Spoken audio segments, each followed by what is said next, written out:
Hello everyone, आप सभी का स्वागत है भुवन सर्विस सेंटर यूट्यूब चैनल पर। इस लेक्चर में आप सभी से जनरल अवेयरनेस से संबंधित एक टॉपिक को इस लेक्चर में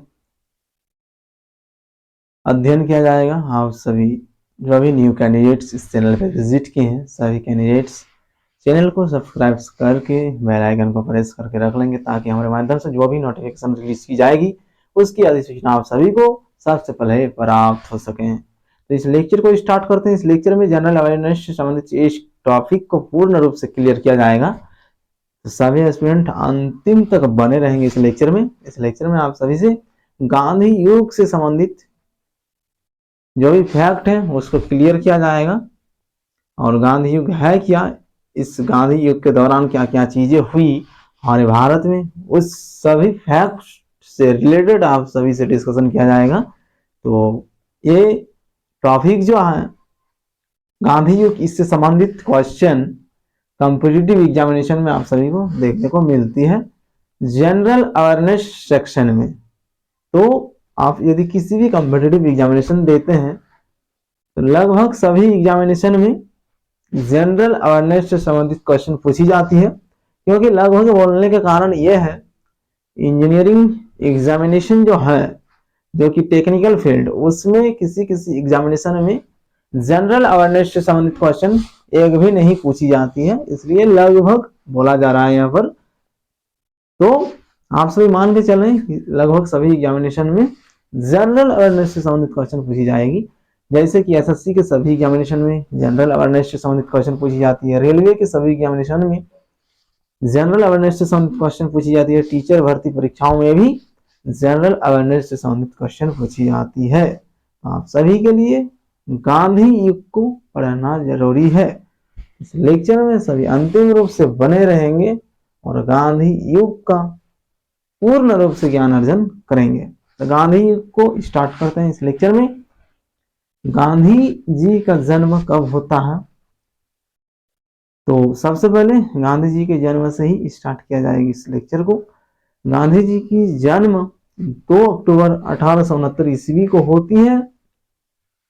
और कौन से राज्य में गांधी जी का जन्म हुआ था, आप सभी उस स्टेट का नाम इस लेक्चर में सभी कमेंट करेंगे। ठीक है, सभी जितने भी एस्पिरेंट कमेंट करेंगे सभी का रिप्लाई दिया जाएगा। ठीक है, गांधी जी का जन्म कौन से स्टेट में हुआ था।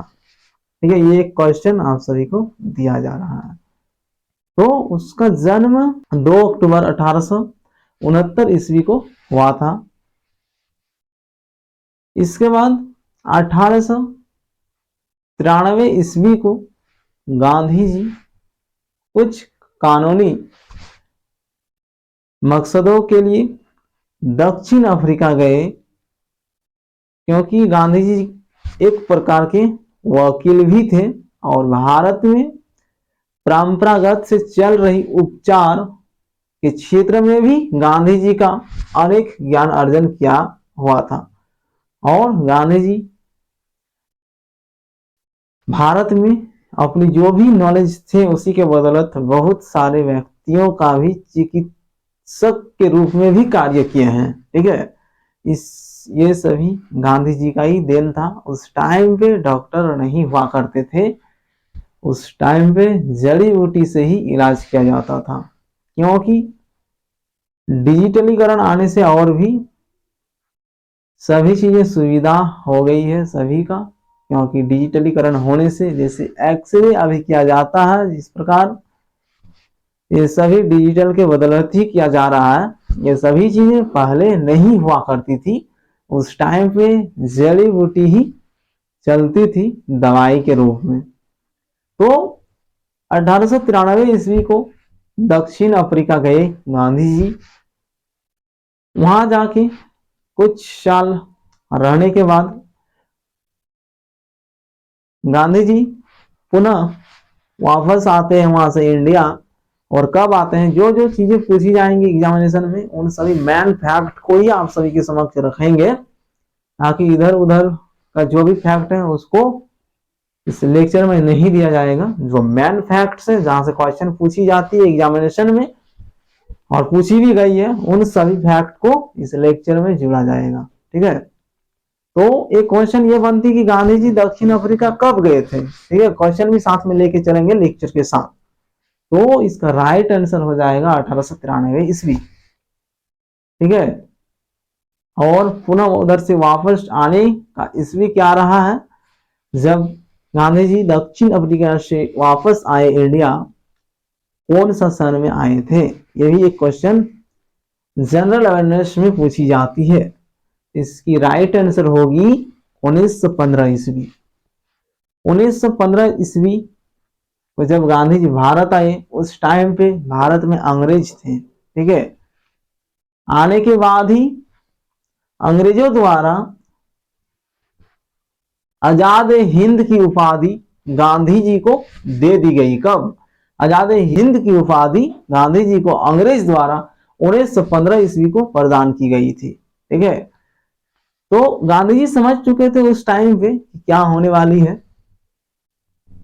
तो अपनी जो भी रूल्स रेगुलेशन है या फिर टेक्निक समाज में चलने का, क्योंकि उस टाइम पे हमारे भारत में मान्य व्यक्ति के रूप में गांधी जी ही सबसे ज्यादातर प्रचलित हैं। तो वो अंग्रेजों का जो चाल है उसको समझ चुके थे, ठीक है। तो ये भी क्वेश्चन पूछी जा सकती है कि आजाद हिंद की उपाधि अंग्रेजों द्वारा गांधी जी को कब दी गई, तो इसका राइट आंसर 1915 ईस्वी होगी। उसके जस्ट एक साल बाद गांधी जी ने क्या किया, साबरमती आश्रम की स्थापना की। और यह भी क्वेश्चन पूछी जा सकती है कि साबरमती आश्रम की स्थापना कहां पे की गई, किस नदी के तट पर, और कौन से राज्य में है, और कब की गई, ठीक है। ये भी यहाँ पर 3 क्वेश्चन पूछी जा सकती है साबरमती आश्रम से रिलेटेड, ठीक है। साबरमती आश्रम एक नदी के किनारे पर उस आश्रम का स्थापित किया गया, और नदी का नाम आप सभी कमेंट कीजिएगा, और नहीं तो इसकी आंसर में पिन कर दूंगा, ठीक है। और साबरमती आश्रम है कहां, तो ये गुजरात राज्य में है। और साबरमती आश्रम की स्थापना 1916 ईस्वी को गांधी जी द्वारा की गई थी, ठीक है। 1920 ईस्वी में असहयोग आंदोलन की शुरुआत होती है, इसमें भी गांधी जी उपस्थित रहे हैं, ठीक है। तो ये यहाँ पर भी एक क्वेश्चन पूछी जा सकती है, सिर्फ मैन फैक्ट ही आप सभी को कम से कम टाइम पे, ठीक है, मैन फैक्ट ही दी जाएगी, और उसी को आप सब याद करें, कम से कम चीजों को, इसी से रिलेटेड ही क्वेश्चन पूछी जाएगी, इससे बाहर गांधी युग से क्वेश्चन नहीं आएंगे, ठीक है। तो असहयोग आंदोलन 1920 ईस्वी को पूरे भारतवर्ष के सभी व्यक्तियों द्वारा किया गया था। असहयोग आंदोलन का मतलब क्या है, तो आप सभी समझ लें। असहयोग मतलब कि कोई भी चीज हो, ठीक है, या फिर अंग्रेजों द्वारा कोई भी कार्यक्रम किया जाएगा, या फिर कुछ भी प्रोग्राम आयोजित की जाती है अंग्रेजों द्वारा, तो उसमें असहयोग करना है भारतीयों को, मतलब सहयोग नहीं करना है। ये चीजें पूरे भारतवर्ष के सभी व्यक्तियों ने किया। अंग्रेज जो भी चीज करते थे उसमें सहयोग नहीं करते थे इंडियन के लोग। इसी प्रकार से आंदोलन जारी रहा, ठीक है। तो गांधी जी का कहना ही इतना था कि अंग्रेज जो भी चीज करेंगे उसमें आप सभी को सहयोग नहीं करनी है, और जैसे अंग्रेज अपने बिजनेस व्यापार के रूप में ही अपनी सभी क्षेत्र पर कब्जा किए थे, ठीक है। जब अंग्रेज सबसे पहले आए थे उसी टाइम पे किस लिए आए थे, तो व्यापार करने के लिए। ये भी क्वेश्चन पूछी जा सकती है एग्जामिनेशन में। तो व्यापार के नाम पर क्या किया जा रहा था अंग्रेजों द्वारा, ये बात भी आप सभी भली भांति समझ रहे होंगे यदि इतिहास पढ़े होंगे तो इस प्रकार से इतिहास रहा है। तो अंग्रेजों द्वारा यहाँ पर व्यापार किया जाता था, तो उसमें भी 1920 के जो आंदोलन है असहयोग आंदोलन, उसके बदौलत गांधी जी का कहना था कि उनका सामान भी हम भारतीय नहीं खरीदेंगे, जो भी उनके द्वारा बेचा जा रहा था उस पर एक्सेप्ट भी नहीं करेंगे हम लोग, उसका एक्सेप्ट किसी को नहीं करना है, और अपनी चीज को ही एक्सेप्ट करना है, अपने स्वतंत्र रूप से आप सभी अपना ही चीज बनाए।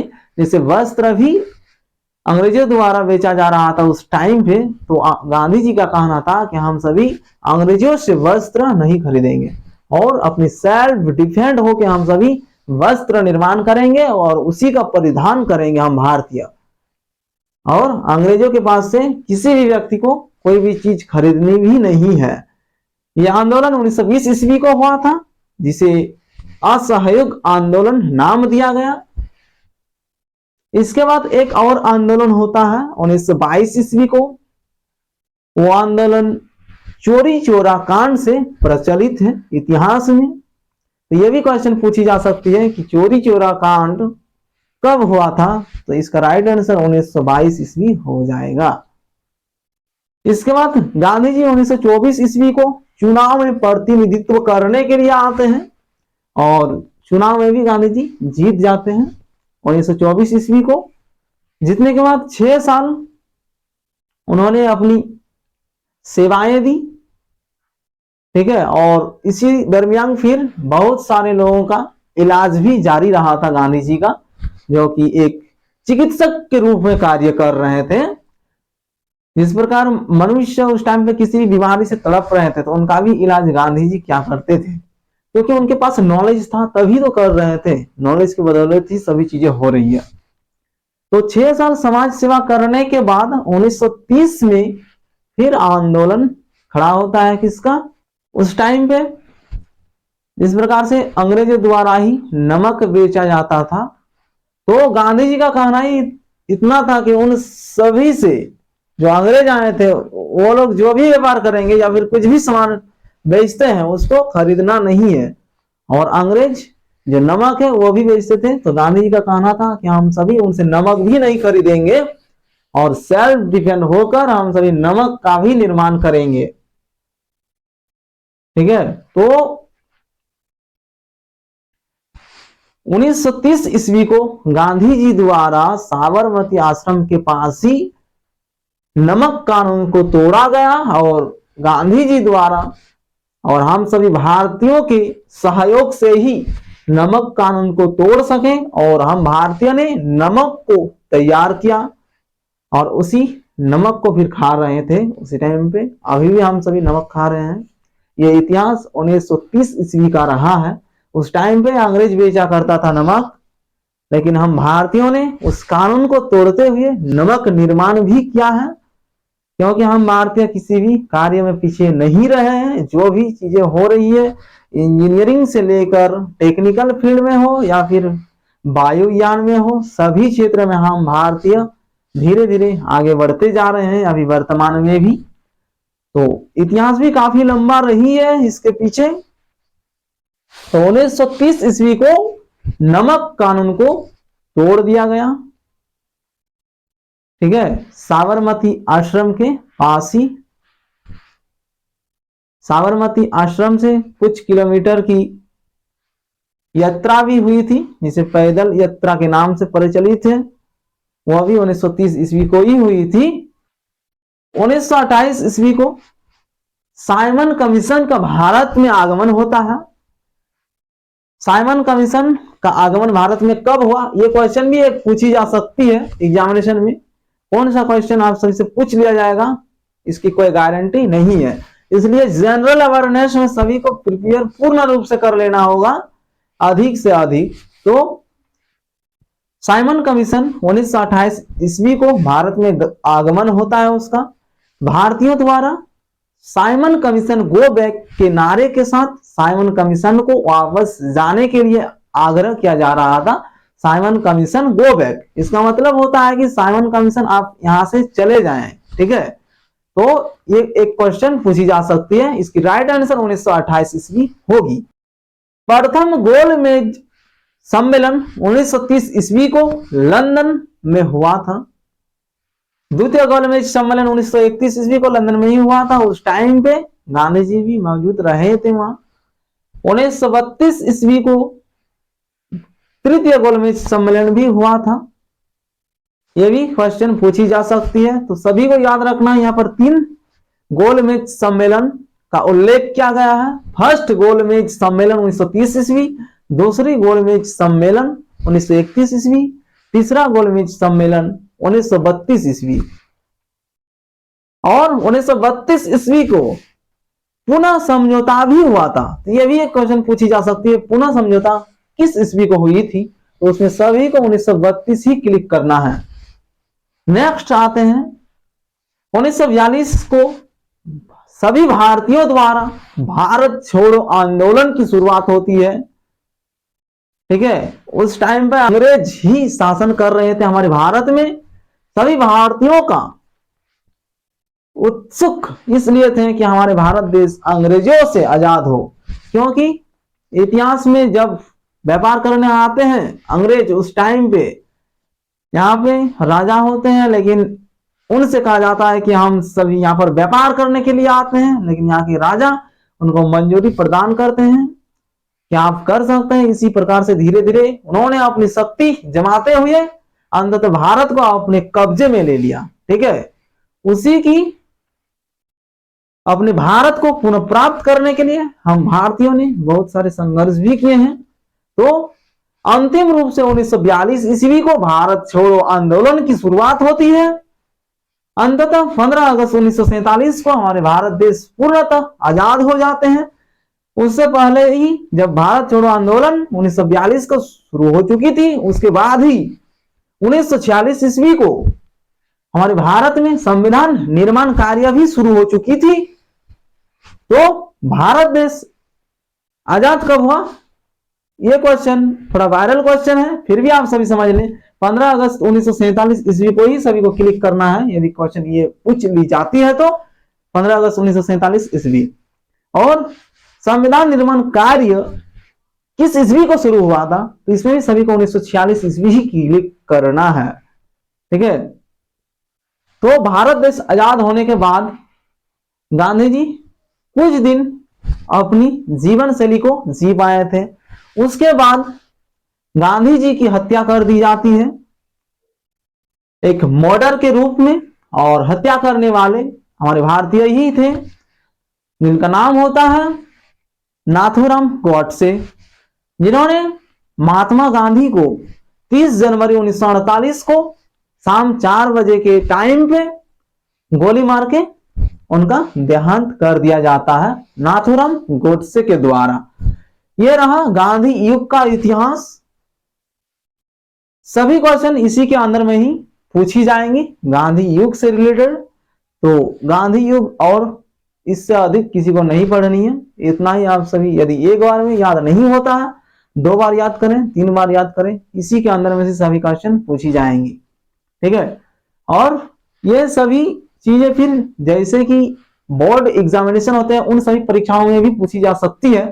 तो मूलतः हम कंपटीशन एग्जामिनेशन में ही फॉलो करेंगे और उसको ही देखते हुए वीडियो को क्रिएट किया जा रहा है, क्योंकि सभी एस्पिरेंट का आसानी हो जीएस और जनरल अवेयरनेस को अध्ययन करने के लिए। इसलिए सभी छोटे छोटे टॉपिक को ज्यादा समय नहीं लेते हुए आप सभी को कम समय में ही प्रोवाइड कर दिया जा रहा है। ये एक लेक्चर रहा, और किसी भी टॉपिक पर आप सभी को वीडियोस प्रोवाइड करते रहेंगे। एक टॉपिक पर एक ही वीडियो प्रदान किया जाएगा, तो आप सभी इसी प्रकार से सपोर्ट बनाए रखें। थैंक यू, धन्यवाद।